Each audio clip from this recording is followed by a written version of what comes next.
علاقات مع البرلمان الناطق الرسمي باسم الحكومة السيد الأمين العام لوزارة التعليم العالي والبحث العلمي، المدعوون الكرام من الأئمة والسياسيين والمنتخبين والوفود المشاركة من الدولة الشقيقة السنغال،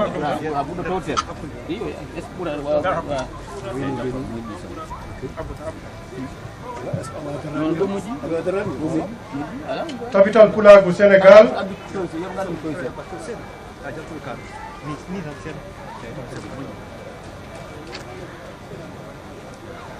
وجمعية ترقية الثقافة السونينكية وجمعية ترقية الثقافة الولوفية في موريتانيا. أيها المدعوون الكرام، نرحب بكم كل باسمه وجميل واسمه في هذا الحفل الذي نحتفل بها بعيد ميلاد 50 لجمعية ترقية البولارية في موريتانيا. نرحب بكم كما نرحب بكابتن البولار بالسنغال ولولوال جروب كوميونيكيشن وجمعية غودال الذين يشاركوننا في هذه الاحتفالية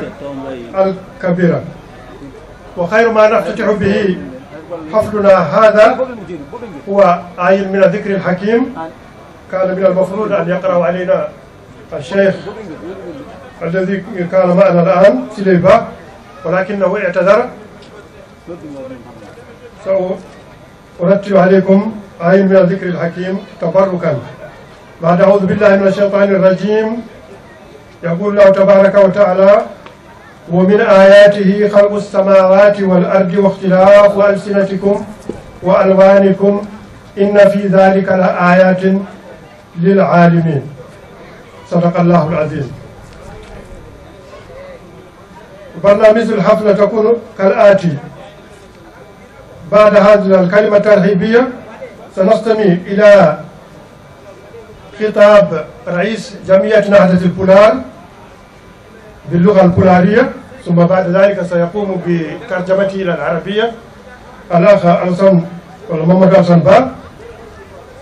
وبعد ذلك كلمة وزير الثقافة والفنون والاتصال والعلاقات مع البرلمان الناطق الرسمي باسم الحكومة. والآن أدعو رئيس جمعية ترقية البولارية في موريتانيا كدماستار البولار eyi bandiraɓe tedduɓe jafoɗon haɗa noddude hoorejo taw caggal nde keɗiɗen ɗeɗo en bismima hoɓɓe arɓe ɗo henne mbiye foof jagorɗo koraɗo kuuɓal laamu leydi ndi e jagorɗo kalfinaɗo pinal e ñeeñal joguiɗo konngol laamu leydi ndi, yantude hohoɓe dawrugol e hohoɓe renndo e diine e wotanaɓe dibiteɓe mairuji wonɓe ɗo henne e yimɓe tedduɓe arɓe tawtorade hono oɗo kew kimmuɗo mawninde duuɓi 50 ko fedde ɓamtare pulaare sosa hina darani jannginde ɗemngal pulaare ɗemɗe ngenndiji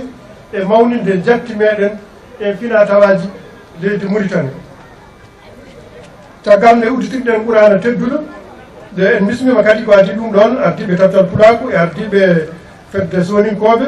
e fedde jolfuɓe yantude musidɓe meɗen immiɓe Sénégal ina ngari ɗo tawtorede kañum en oɗo kew ina jeeya e maɓɓe lewlewal groupe communication yantude capital pulaku Mauritanie Sénégal e fedde wiyetede godal ɓeɗo ne ngari ɗo hannde tawtorede ndeɗo oɗo kew mawɗo. Joni paaɗen koye konngol hoorejo fedde ɓamtare Pulaar Bocar Amadou Ba, so tawi konngol makko yawti keɗoɗen ko konngol jagorɗo kalfinaɗo pinal e ñeeñal e jokkodirde e parlement joguiɗo konngol laamu leydi Mauritanie. joni hoorejo fedde ɓamtare Pulaar Bocar Amadou Ba, bisimilla maɗan ma o haal konngol ngol e Pulaar, so yawti ma won pirtuɗo konngol ngol e ɗemgal arab. Bisimilla ma. Diraɓe o ardi fo wiya bisimillah rahmani rahim taw e inde Allah jurmotoɗo jurmdero hadeyam fuɗɗade konngol ngol beɗe ñaago dendagal bandiraɓe tawaɓe ɗo henne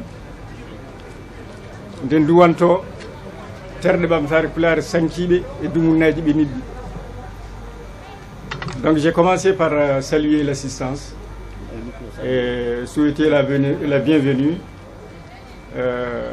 au ministre de la Culture, des Arts, de la Communication et des Relations avec le Parlement et les autres membres officiels qui sont présents parmi nous. Mais avant de prononcer mon discours, je veux demander à l'assistance de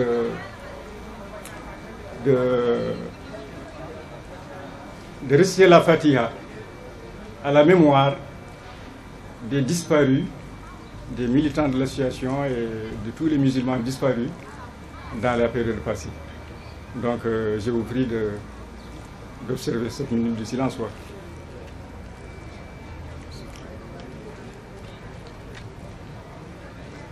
Merci beaucoup. Avant de poursuivre, donc, je voudrais d'abord remercier aussi les présidents qui ont eu à diriger l'association pour la renaissance du Pulaar en Mauritanie et qui nous ont légué beaucoup de choses. Je vais commencer par le premier président, M. Souleymane Kane, qui malheureusement est absent de l'assistance, qui a dirigé l'association de 1976 à 1980. Il y a eu ensuite Ba Mamadou Siley, qui a dirigé l'association de 1980 à 1985. Puis, ce fut le tour de Sao Oumar Idrissa, qui est présent ici aussi, qui a dirigé l'association de 1985 à 2003. Et puis, le professeur Dia Amadou Mar, qui a dirigé l'association de 2003 à 2019, date à laquelle donc j'ai pris le relais. Donc je les remercie spécialement donc, pour le travail qu'ils ont abattu et pour tout ce qu'ils nous ont légué. Bandiraɓe nomi fuɗɗo konngol ngol jagorɗo pinal e ñeeñe e kumpital e jokkodiral e parlement terɗe laamu e juɓɓuli leydi fiilaaɓe tedduɓe bismaɓe tedduɓe ha arti noon e ummoriɓe caggal leydi nande Sénégal terɗe fedde ɓamtare Pulaar e yiɗɓe muɗum musidɓe rewɓe e worɓe. Miɗo yiɗi kadi aɗa yamnade konngol ngol yettude ardinoɓe fedde nde Tuggi Souleymane Kane hirande ujunere temedde jeenayyi capanɗe jeeɗiɗi jeegom ha hirande ujunere temedde jeenayyi capanɗe jeetati. Mamadou Siley Ba Tuggi hirande ujunere temedde jeenayyi capanɗe jeetati ha hirande ujunere temedde jeenayyi capanɗe jeetati e joyyi. Sao Oumar Idrissa Tuggi nden hitande ha hirande ujune ɗiɗi e tati. Caggal ɗum Amadou Mar Dia Tuggi hirande ujune ɗiɗi e tati ha hirande ujune ɗiɗi e sappo e jeenayyi. Ene wayno min ko nden lomtimomi kettumi yorde. Ene wayno ɓeɗe ciri hen golle tiɗɗe golle kiisɗe ɗum noon ɓe jettirama sabu ɗum. E caggal ɗum noon onon musidɓe rewɓe tawteraɓe ɗo henne ɓe mbiɗo yiiɗi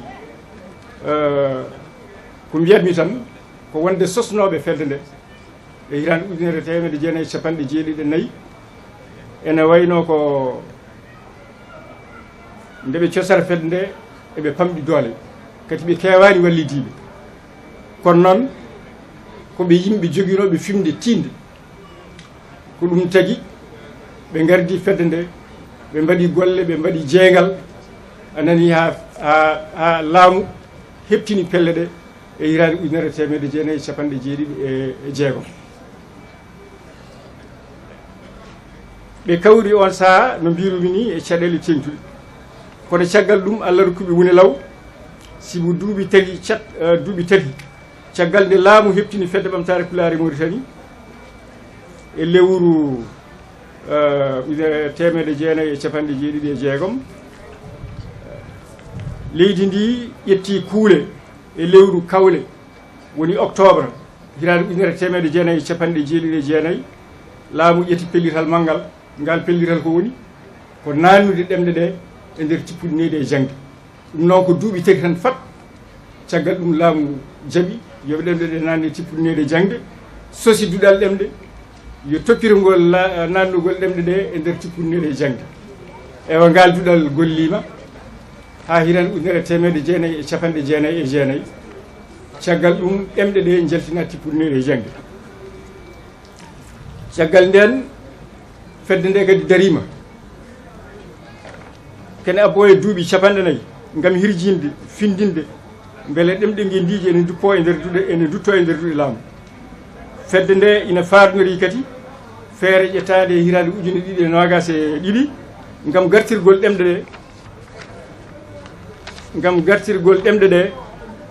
e école hayso tawi noon wonko ngakki ha tengti noon lawɗingol ɗemɗe ɗe ɗemɗe guendiji ɗe kañumen foof duuɓi capanɗe joyi hikka ko fedde ɓamtare pulaar dayi e haɓade humon binnago nder guure teeru e dowri jangguinoɓe yarlitiɓe fedde nde jangguini ujune kewɗe yimɓe ha mbawi windude tarde e hiisade ɗum wayli gurdam yoga e mabɓe udditaniɓe damal gande e ndimago law kadi fedde nde faami nafoore bindol rokki ɗum himɓe mawɗo ɗum addanide sosde jayde wiyetede foyre ɓamtare hiran ujunere temedde jeenayyi capanɗe jeetati ngam humpidde jokkodirɗe terɗe mayre sarde bindol e gandal yaadude e kesam kesago ha joni e saaha mo gonɗen o hande foyre ɓamtare woni jayde e wajjere yaltore e ɗemgal pulaar e nder leydi ndi ma tawni e nder diwan men ono jiiɗori ɗo kono hande goɗɗum kesum kimmuɗum joli poɗɗum daranede en natani yonta limirewal e ƴoƴƴere tafande ina waddi en kadi darade beele ɗemɗe men ina gona ɗemɗe janggo ɗemɗe karalle kese ɗum jeeya hande koye gueɗe ɗe fedde nde ummani rewrude e loore muɗum internet wiyetede pular.org so yollude hen caggitorɗe yollude hen bindanɗe jangde yollude hen cellu ko nanodiraka e paabi ɗemɗiwi e kutorɗe keblirɗe nannugol ɗemɗe e karalla kese musidɓe rewɓe worɓe wona tan hanki hanki men o parnotoɗen hannde mo mawninten o ko ɓuri tengtude gonɗen koye heblande ɗemɗe men no kisiri janggo alay sago ko gollano ko hisne titine kono kadi yontande arore nde ina foti darade ƴellide ɗemɗe men haɗe jaada e kutorɗe hannde eɗen duwi nde ɗi duuɓi capanɗe joyi paaɗi gaddanta ɗemɗe men gendije ɗe kala hebde gueɗal mum timmugal nder jangde leydi ndi nder juɓɓude laamu leydi ndi nder jayinirɗe leydi ndi nder pinal leydi ndi e nder taguefo limirewal yo wuur fedde ɓamtare pulaar e Mauritanie yo wuur Mauritanie keewal e coccodiral pine on jarama mi gaynani monsieur le ministre de la culture, des arts, de la communication, des relations avec le Parlement, mesdames et messieurs les membres du gouvernement et des institutions de la République, mesdames et messieurs les élus,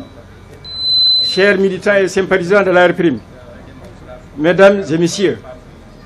lorsque quelques hommes et femmes décidèrent de créer l'association pour la renaissance du Pulaar en Mauritanie en 1974, ils ne disposaient ni de moyens importants, ni de soutien considérable. Ils avaient simplement une conviction profonde qu'aucune nation ne peut se construire durablement en ignorant ses langues et ses cultures. Les pionniers de la RPRIM ont mené le combat dans des conditions difficiles,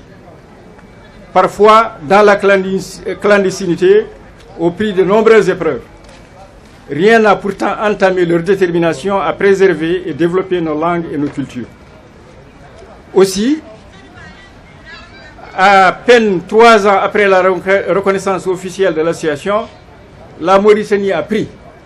en octobre 1979, des décisions historiques en faveur des langues nationales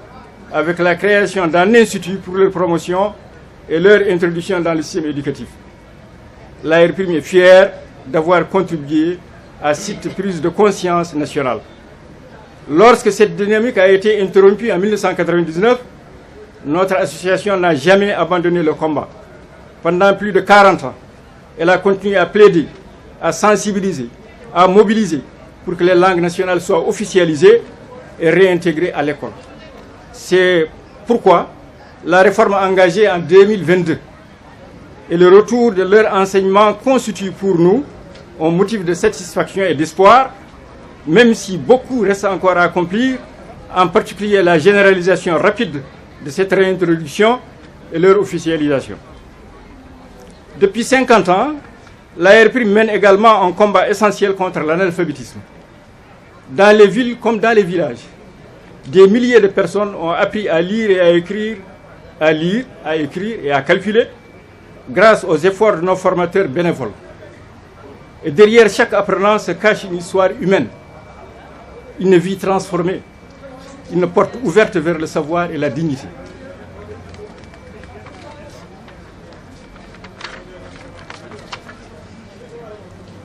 Notre association a aussi choisi très tôt de donner une place à l'écrit à travers son journal Foyre Bamtare, seul journal publié intégralement en pulaar en Mauritanie et l'un des rares de la sous-région. Nous avons voulu démontrer qu'une langue nationale peut informer, analyser, débattre et accompagner des évolutions de la société moderne. Aujourd'hui, à l'ère du numérique et de l'intelligence artificielle, notre défi est de faire de nos langues nationales non seulement des langues de mémoire, mais aussi des langues de savoir, des langues de science et des langues d'avenir. C'est le sens des initiatives engagées ou bien des initiatives développées à travers le site internet de l'association qui s'appelle pulaar.org, à savoir l'implantation de dictionnaires numériques, des ressources pédagogiques, la normalisation de la langue, de la grammaire de la langue et la constitution de corpus destinés à l'intégration du pulaar dans les technologies de demain. Mesdames et messieurs, ce cinquantenaire n'est pas seulement une célébration d'un passé dont nous pouvons être fiers. Il est surtout un rendez-vous avec l'avenir. L'œuvre commencée est loin d'être achevée. Il revient désormais à la nouvelle génération de poursuivre ce combat avec les outils de son temps. Je souhaite que les 50 prochaines années permettent à nos langues nationales, à toutes nos langues nationales, de prendre toute la place qui leur revient dans l'éducation, dans l'administration, dans les médias, dans la culture, mais aussi dans l'univers numérique. Fort de cet héritage et tourné vers l'avenir, nous célébrons aujourd'hui le cinquantenaire de l'ARP. Vive l'ARP, vive la Mauritanie multiculturelle. Merci beaucoup. محمد الصنبا لترجمة كلمة الرئيس إلى اللغة العربية فليتفضل. بسم الله. بسم الله الرحمن الرحيم وصلى الله على نبي الكريم. سيداتي وسادتي، اليوم يوم مميز لجمعية ترقية البولارية في الجمهورية الإسلامية الموريتانية. إنه يوم فرح وتقدير وتذكر. وقبل كل شيء أود أن نقف وقفة ترحم وإجلال لجميع الذين ساهموا في تأسيس هذه الجمعية ولم يتواجدوا معنا اليوم. الكثير منهم قد أفنوا أعمارهم في خدمة رسالة نبيلة دون أن يبتغوا جزاء ولا شكورا، وبفضل التزامهم وصبرهم وإيمانهم بمستقبل لغاتنا وحضاراتنا. وما زالت جمعية ترقية البولارية في الجمهورية الإسلامية الموريتانية واقفة 50 عاما بعد تأسيسها. معالي وزير الثقافة والفنون والاتصال والعلاقات مع البرلمان، سيداتي وسادتي، أصحاب المعالي والسعادة، أعضاء الحكومة وممثل مؤسسات الجمهورية، السيدات والسادة المنتخبون، الضيوف الكرام، مناضلو وأنصار جمعية ترقية البولارية في موريتانيا الأعزاء، سيداتي وسادتي، يسرني ويشرفني أن أقف أمامكم اليوم في هذه المناسبة التاريخية الخالدة، مناسبة الاحتفال بذكرى 50 لتأسيس جمعية ترقية البولارية في موريتانيا،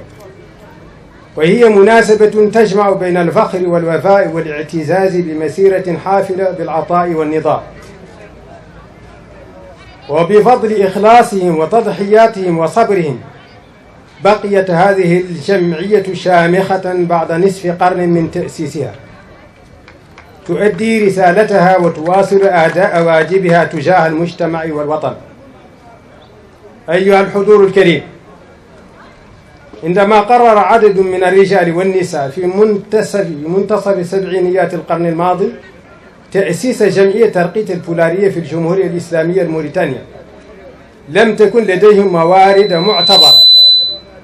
ولا دعما يذكر، لكن لديهم قناعة راسخة بأن لا يمكن بناء أي أمة بصفة مستدامة إذا تجاهلت لغاتها وثقافاتها. ولعل الأجيال الشابة اليوم لا تدرك تمام الإدراك حجم التضحيات التي قدمها الرواد الأوائل لجمعية ترقية البولارية في الجمهورية الإسلامية الموريتانية. ففي مرحلة لم تكن فيها اللغات الوطنية تحظى بأي اعتراف رسمي، كانت دروس محو الأمية تنظم في ظروف صعبة وأحيانا في الخفاء داخل منازل متواضعة تحولت إلى فضاءات للتعليم والتكوين، بل إن بعض المكونين تعرضوا للاستجواب والاستدعاء من قبل السلطات قبل أن يفرج عنه، ومع ذلك لم تزنهم تلك الصعوبات عن مواصلة رسالتهم، بل زادتهم إصرارا وثباتا لأنهم مقتنعون بأن اللغة والثقافة تحتاجان للرعاية وتوريثها للأجيال القادمة. ولم يذهب ذلك الجهد سدى، فبعد سنوات قليلة من الاعتراف الرسمي بالجمعية شهدت موريتانيا في أكتوبر سنة 79 و900 وألف محطة تاريخية مهمة تمثلت في إنشاء معهد اللغات الوطنية والشروع في إدخال هذه اللغات في المنظومة التعليمية. وإن جمعية ترقية البولارية في موريتانيا تعتز بإسهامها في ترسيخ هذا الوعي الوطني وتعزيزه. وعندما تعثرت هذه المسيرة وتوقفت لفترة طويلة، لم تتخلى الجمعية عن رسالتها، بل واصلت على مدى أكثر من 4 عقود جهودها في التوعية والترافع والتعبئة من أجل إعادة الاعتبار للغات الوطنية وإعادتها إلى المدرسة. وقد شكلت الإصلاحات التي انطلقت سنة 2022 وعودة تدريس هذه اللغات بارقة أمل ومصدار ارتياح، مع إدراكنا أن الطريق ما زال طويلا وأن العمل يتطلب المزيد من الجهد والعطاء. السيدات والسادة، لقد خاضت الجمعية كذلك معركة نبيلة ضد الأمية، فأسهمت عبر برامجها وأنشطتها في تعليم الآلاف من أبناء الوطن وبناته القراءة والكتابة والحساب في المدن والقرى على حد سواء. وخلف كل متعلم قصة نجاح، وخلف كل درس فرصة جديدة للحياة والمعرفة والكرامة الإنسانية. كما أولت جمعيتنا عناية خاصة بالكتاب والنشر، إيمانا منها بأن اللغة لا تزدهر إلا إذا وجدت طريقها إلى الكتاب والصحيفة ووسائل التعبير المختلفة. ومن هذا المنطلق أصدرت صحيفة فوير بامتاري، التي تعد الصحيفة الوحيدة الصادرة بالكامل باللغة البولارية في موريتانيا، وإحدى الصحف النادرة من نوعها على مستوى المنطقة، لتؤكد أن اللغة الوطنية قادرة على مواكبة قضايا العصر والمساهمة في النقاش الفكري والثقافي والاجتماعي الحديث. أيها الحضور الكريم، إن التحديات التي تواجهنا اليوم تختلف عن تحديات الأمس، فقد دخل العالم عصر الرقمنة والذكاء الاصطناعي، وأصبح لزاما علينا أن نعمل من أجل أن تكون لغاتنا الوطنية لغات للحاضر والمستقبل، لا مجرد لغات تحفظ التراث والذاكرة فحسب. ومن هنا تأتي المبادرات التي أطلقتها الجمعية عبر موقع polar.org، والتي تشمل القواميس الرقمية والموارد التعليمية والمعايير اللغوية الموحدة والمدونات اللغوية وغيرها من المشاريع الرامية إلى تمكين اللغة البولارية من الاندماج في الفضاء الرقمي والتكنولوجي الحديث. السيدات والسادة، إن هذه الذكرى ال50 ليست وقفة للاحتفاء بالماضي فقط، وإنما هي كذلك مناسبة للتطلع إلى المستقبل، فالمسيرة التي بدأها الرواد الأوائل لم تكتمل بعد، والمسؤولية اليوم تنتقل إلى الجيل الجديد الذي يقع على عاتقه مواصلة هذا النضال مع أدوات عصره. وإني لأتطلع إلى أن تشهد العقود القادمة ترسيخ مكانة اللغات الوطنية في التعليم والإعلام والثقافة والإدارة وفي مجال الرقمنة. وبهذه الروح المفعمة بالأمل والثقة نحتفل اليوم بالذكرى ال50 لتأسيس جمعية ترقية البولارية في الجمهورية الإسلامية الموريتانية. عاشت جمعية ترقية البولارية في موريتانيا، عاشت موريتانيا وطنا للوحدة والتنوع الثقافي. وشكرا. شكرا جزيلا لزميل بينال قادي دوم نادن بسمو بروفيسور موسيت جاغانا غاندا كانكو اردينا دودال كالفينانغال يليدde demde gendiji hene tagal de fellita natinede gede lamude معالي وزير الثقافة والفنون والاتصال والعلاقات مع البرلمان الناطق الرسمي باسم الحكومة. والآن ندعوكم لإلقاء كلمتكم التي تفتتحون به رسميا هذه الحفلة، ثم بعد ذلك نقوم بزيارة معرض الكتب وأشياء أخرى المعروضة. تفضل.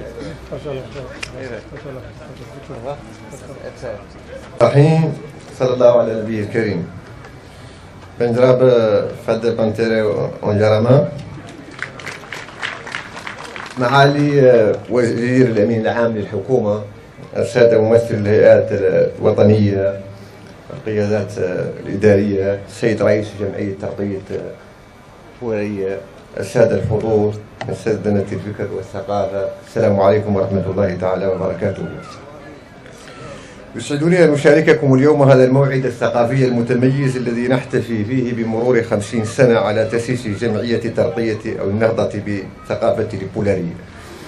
نصف قرن من العمل المتواصل والعطاء الدؤوب في خدمة الثقافة والتراث واللغة، ونصف قرن من الإسهام في تعزيز التنوع الثقافي وترسيخ قيم التعايش والتفاهم وتكريس الوحدة الوطنية. إن 50 سنة من عمر مؤسسة ثقافية تمثل ذاكرة حية تختزن جهود أجيال متعاقبة من الرجال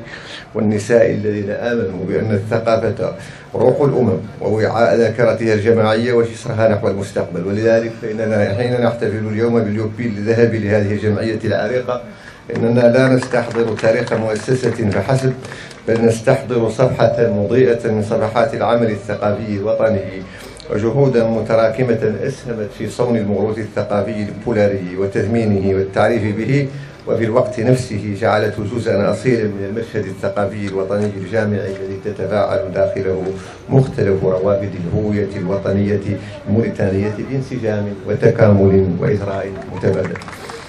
أيها الجمع الكريم، لقد من الله علينا في هذا البلد بأن جعلنا بلد تنوع ثقافي وتكامل وتداخل حضاري، وبأن تتشكل شخصيتنا الوطنية من روافد ثقافية وألسنية متعددة تعايشت عبر القرون في فضاء واحد، وتقاسمت الأرض والتاريخ والمصير المشترك، ومن هذا التعدد الخلاق والتنوع البناء استمدت بلادنا الكثير من عناصر قوتها.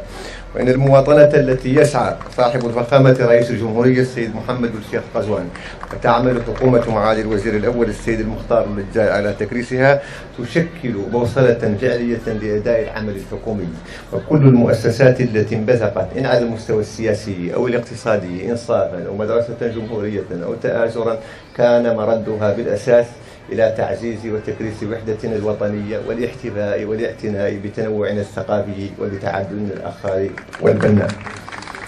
ولذلك حققت بلادنا بفضل جهودكم جميعا مؤسسات حكومية وجمعيات ثقافية العديد من المكاسب في سبيل تعزيز هذا التنوع والإيمان به والاحتفاء به. كانت لأول مرة خلال هذه السنة الماضية تم إقرار يوم وطني للتنوع الثقافي يتم الاحتفاء به سنويا فاتح مارس من كل سنة. ولأول مرة خلال السنة الماضية تم افتتاح عشرات الفصول لتدريس اللغات الوطنية، وتم افتتاح إذاعات متخصصة ومتمحضة للغات الوطنية في بابا وفي غيرها، وافتتاح منصة للغات الوطنية بالوكالة البريطانية للأنباء، إيمانا بأن المشهد الإعلامي يجب أن يخدم كل المستهلكين وأن لا تحول تعدد وتنوع اللغات دون تملكهم لحقهم في إعلام نوعي مهني متنوع. وعلى المستوى الدولي تم ترفيع ذرات تراث المتعددة خلال السنوات الماضية، فاعترف بالمحضرة كإطار جامع للتعليم تراثا عالميا من طرف اليونسكو، واعترف كذلك بالسونوكية لغة عابرة للدول من طرف اليونسكو، واختيرت ملحمة صمبلادو تراثا عالميا من طرف اليونسكو، وانتخبت بلادنا عضوا في اللجنة الحكومية المكلفة بتنفيذ اتفاقية 2003 الخاصة بتنوع إشكال التعبير الثقافي من طرف اليونسكو، كذلك في ترفيع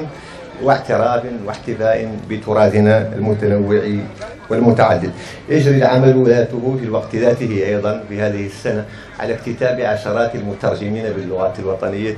حرصا على تحقيق المساواة في نفاذ المتقاضين إلى قضاء عادل، ولكن أيضا مستخدم لكل اللغات المستخدمة من طرف المتقاضين ومرتادي المرفق القضائي بصفة عامة. والأمر ذاته بالنسبة للغرفة التشريعية في البرلمان أكد المدرسة الوطنية للإدارة بوصفها خادمة وصانعة لأجيال خدام المرفق العمومي. يجري العمل على تدريس اللغات الوطنية بما ييسر نفاذ مختلف مرتادي المرفق العمومي وبلغاتهم. لذلك هذه الرؤية التي أطلقها صاحب الفخامة رئيس الجمهورية، والتي انطلقت أساسا من استصدار القانون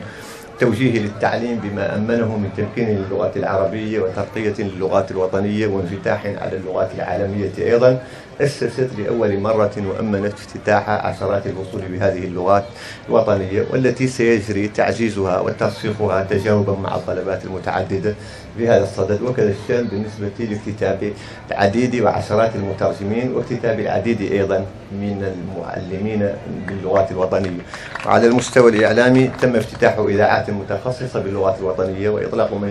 منصة الوكالة البريطانية للأنباء خاصة باللغات الوطنية، ولكن كذلك إنشاء كما تعرفون خلال السنوات الماضية شبكة الصحفيين الناطقين باللغات الوطنية، والحصر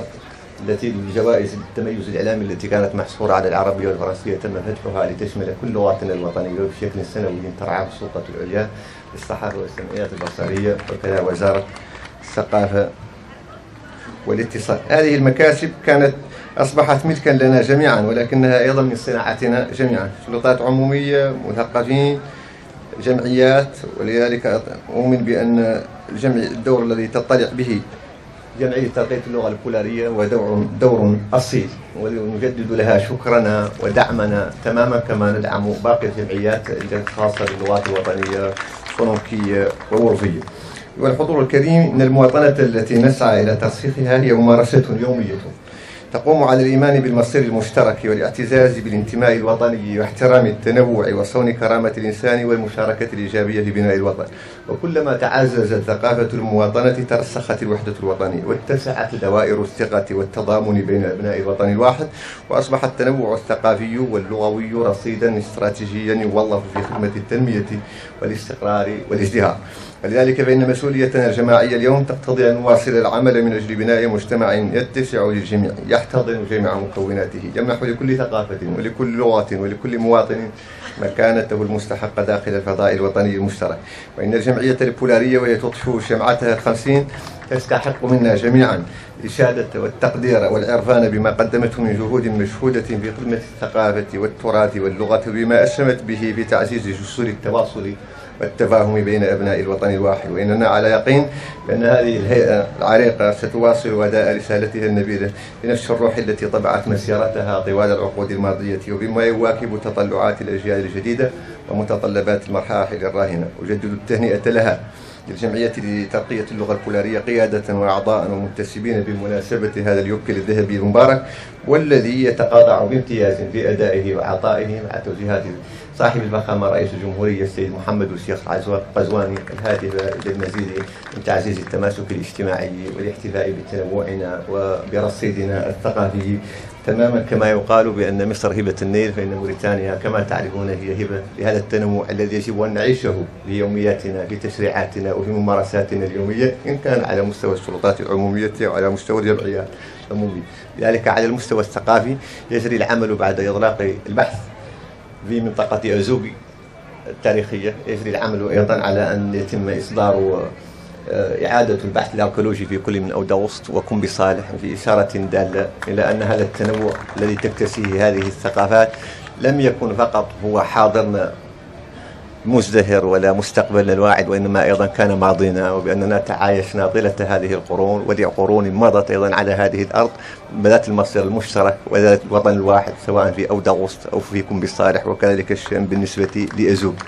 وسيتم الاحتفاء تثمينا لهذا التراث أيضا بالمهرجان الوطني الذي تم إطلاقه السنة الماضية للموسيقى هذه السنة بمدينة كهيدي، ويتم تخليد أو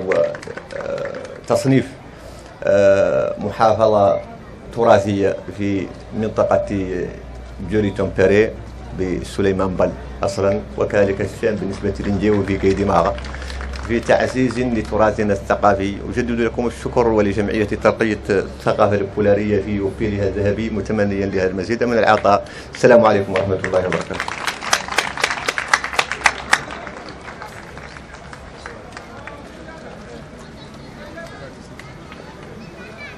tare mawde no feewi wawde tawtorede ɗo henne hono mawningol hitande capanɗe joyi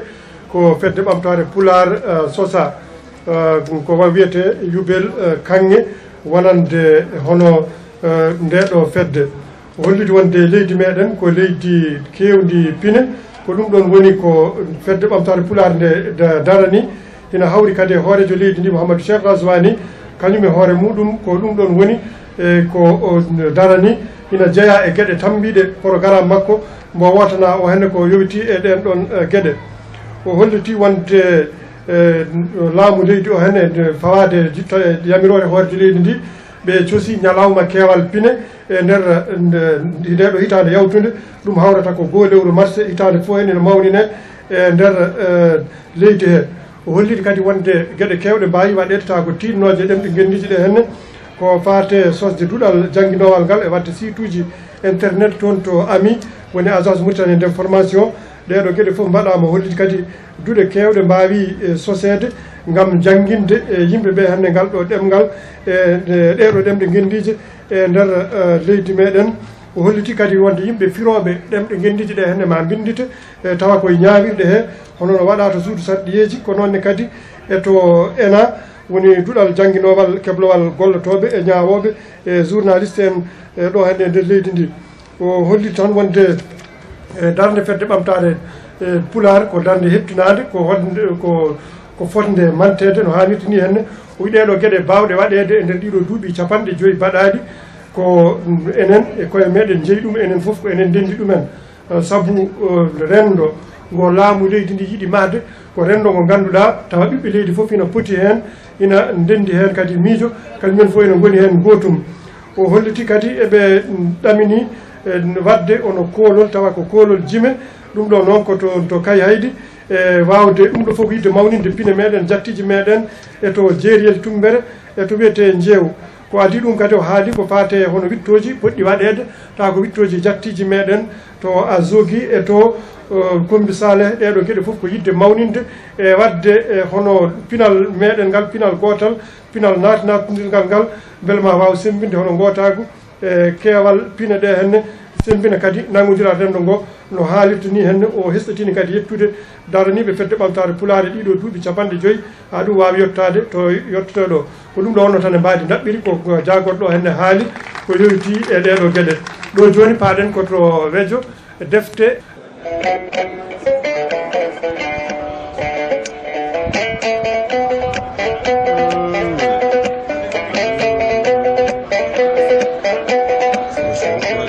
Nyala kay jere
Ok, assalamu alaikum. Mi adi fof calmindira e Yebo Pilal TV et aussi kalnami présentant min ko gadduɗa ɗo koko woni. Bismillahir rahmanir rahim. Min gaddi ɗo ko kodde gawri e kodde ñebbe en wonde kosam. Ɗum ɗo kodde gawri samme. Holno pewdirɗon ɗum? Ɗum ɗo joni ko gawri ndi addat gawri ndi e gawri samme o gadda ɗum no pewna ɗum ha feewa sahaji waɗa ɗum ɗo jitta ɗum jeeƴa ɗum a yeƴat ɗum ha ɗumna sa yeeƴi ha paari lawƴa ɗum ha laaɓa sa lawƴi ɗum ha laaɓi una ɗum cokka ɗum sa sokki ɗum guitta saño ko faami ɗaroɗa guitta saño ko sa itti saño ko noon jaaha cahoya ɗum mbaɗa e barma caha ɗum ha uuro sahet ha uuro sa sahi ɗum ha uuri so ɗo uuri ɗo a tellini ɗum addat wowruma kadi una ɗum ha ɗigga sa uni ɗum ha ɗumnini gadda tame jooro ceeɗa ɗum a seeɗi ɗum mbaɗa hen ndiyam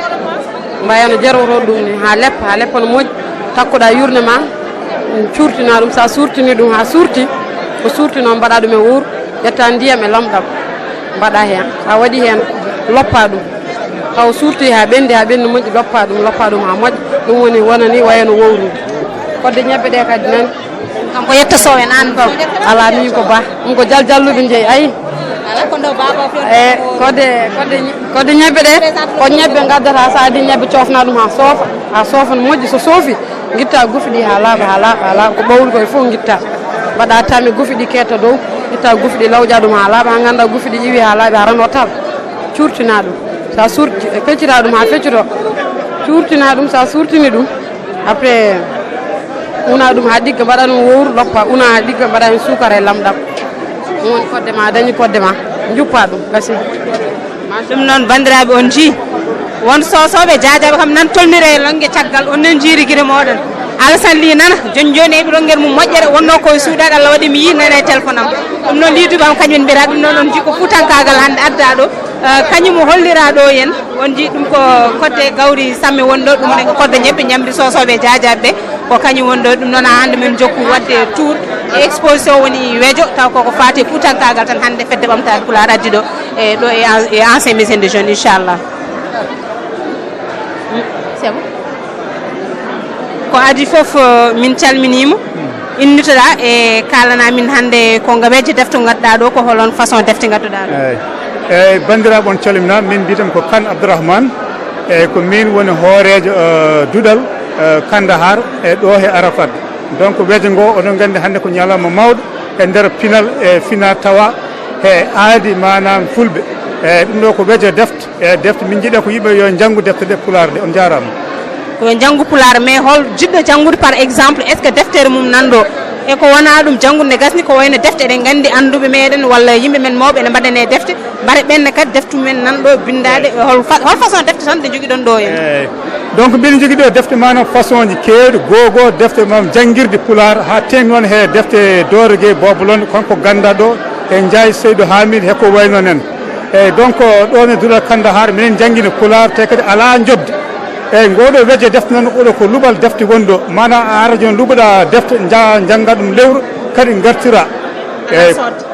ala sodde eyyi hay jangde Pulaar o debbo jangguinowo Pulaar kadi omon ɗo jooɗi eyyi mataw mbo wawi weddade hen konngol makko seeɗa a jarama Seydi Kane ɗum noon no jiruɗon ni ko weejo defte wonɗo won exposition des livres kañum wonɗo hen ɗum ɓe mbaɗi ɗo hen guila puɗɗotoɗe janggude hay ɗum ɗo o wi noon ala sodde ko juste tan ko présente walla jiɗɗo janggude foof ene arda ƴette hen jangga e so gasni kadi artira d' accord c'est bon min calminima ko adi foof innitoɗa e aussi kalna min jangde Pulaar nde mbaɗoyam so yiiɗi janggude Pulaar no waɗata eyyi mi salminima mi juurima moon ñaguiri moon Allah moƴƴere min mbiɗe ko Fatmata Diop ko min jangguinat duɗal Kandahar e gardugol Kane ha karɗo janggude kam hay mbuuɗa yoɓata a arat tan aɓen jangguine nder yon lewru foof yontere foof balɗe tati e nder ñalawma sa yiiɗi janggul gara emin gone tolno goho ñalɗe ɗi ko altine alarba e alkamisa sukaɓe e mawɓe foof kala jiɗɗo janggo go fof jogui ñalawma wallahi alhamdulillahi noon donc ko kanko woni jangguinowo duɗal Pulaar toon to Kandahar kamɓe représente weejo defte ngo ɗo e ancien médecin jeune ko fate 50 ans d' anniversaire fedde ɓamtare Pulaar walla mbiyen duuɓi capanɗe joyyi manditare fedde ɓamtare Pulaar merci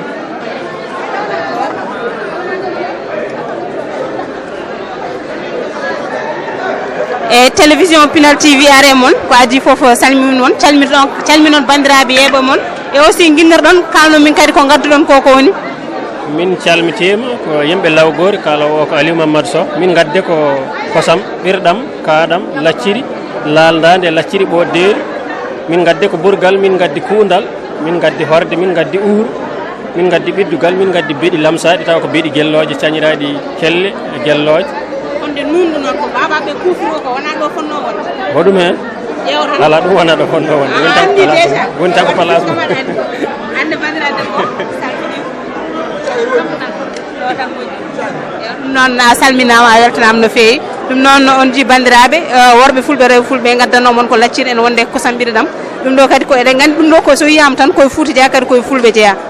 ɗum noon min jokku joni han tawi koye télévision mon Pinal TV c'est bon yewɗo an han ma addude le ala lege pour e télévision Pinal TV ha hande eɗen jokki ko adi foof min konngol tamdira e bandiraɓe aussi présente amin ko gadduɗa ɗo ko mi salmini TV naɓe foof hay goto mi accani oɗo ko Gossiyali woni ɗo inde yettode Mariame Mamadou en Kelly oɗo ko Gossiyali woni ɗo min defatno ko yombayɓe deno yombayɓe ɓen nen to min gar noon somin gayni min dokka bandiraɓe foof eyyi ministére o arde ƴeewi meeɗi joni noon yimɓe fof basal garta ko meeɗa gosiyali eyyi hande gosiyali tan min gadduno hande ɗum noon on nani kamɓene ko ɗum ɓe gaddanno ballal mabɓe e ko fati hande exposition fedde ɓamtare Pular gosi yaali woni makka wona ɓe ganduɗa ɓe cikkat bonɗum sa anda Pular anda Foutankagal ko makka sotteteɗo waɗe gosi joni ko ɗum ɓe gadduno ɗo ne waɗa kosam machallah ɗum won koɓe servat ɗo présentaɓe ɓe mbiɗa ɗum wiyete ɗum ɗo wiyete ko gosi yaali ko Foutankoɓe mbaɗata ɗum ko gandi Foutankagal ɗum noon tawdi Allah addima ɗo annene ko hen jeeyeɗa aɗa waɗa gollal ngal e wona wayno ganduɗa ministre ari ɗo yii ɗum weltima hen donc ɗum ɗo ko gueɗal fulɓe ko fina tawa mumen ɗum no vraiment golle ɗe jaari no hannirta ni waɗi keleke lega Allah jarama gandanɗa hoorema jarama oɗo kalannoɗo ɗo wiyete ko Hamme Guelel Sy e ummoyi koye calal gandanɗa hoorema Sefaka woni 5e ene wonde gandanɗa hoorema ade Ba Souleymane ene wonde gandanɗa hoorema ete Mouhamadou Ngom woni président o min jogui affaire gandanɗa hoorema jeeyngal e Hawa Jojo ene wonde gandanɗa hoorema ade Habi Abdourahmane Ba ko ɓe goni ɗo gandanɗa hoorema ne gaddi kodde eɓe gaddi gandanɗa hoorema kodde ñebbe kodde gawri eɓe gaddi gosiyali eɓe gaddi lacciri ɗum fof nan ɗo kala ko neɗɗo yiiɗi hande nan ɗo Allah jarama noon a jarama firti min tawi ko kodde ñebbe ɗe sosoɓe jajaji nawete par ce que min tawi ɗo ko gosiyali e laccirde cakri ndi ɗum mon jokku ha han tawi koye télévision mon final c'est bon ew ɗum noon haala min ko expose ɗon ɗo koko woni minen min jogui ɗo ko inneɗo taw présente min mbiyatami ko Banal jettemi ko jomum ko catal Arafat anan joguimi ko kodde ñebbe anani ko ñebbe min ƴetti min cofni ha soofi min looti min lawƴi ha laa min curti min mbaɗe ɓowri min dakki min gaddi mbaɗen suuka e lamdam o kodde ñebbe kodde men nden ñebbe men fuurde eyyi ɗum assalamu aleykum bandiraɓe mi salmini on min mbiyetemi ko Ramata Amadou ummimi ko caral Arafat emin jimi ɗo e nefina tawa meɗen ɗum ɗo wiyete ko karaw e emin jogui ɗo kadi cengle gawri meɗen fina tawa samme cengle woni ɗo enne karaw min gadi hande nurtade e fedde ɓamtare Pular manditade muɗum emin belti hen min ñaago Allah noon yo Allah jundu ɗum yo Allah ɓoynu ɗum Allah jarama on jarama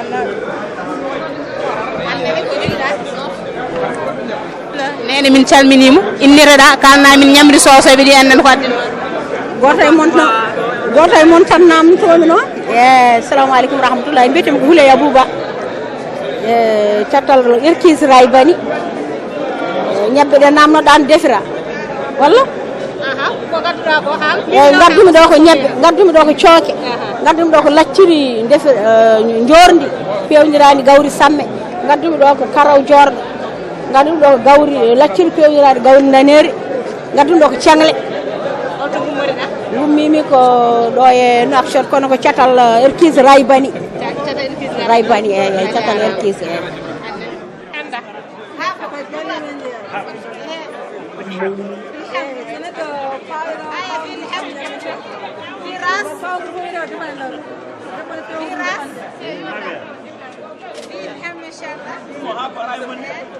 في كتة في شكاش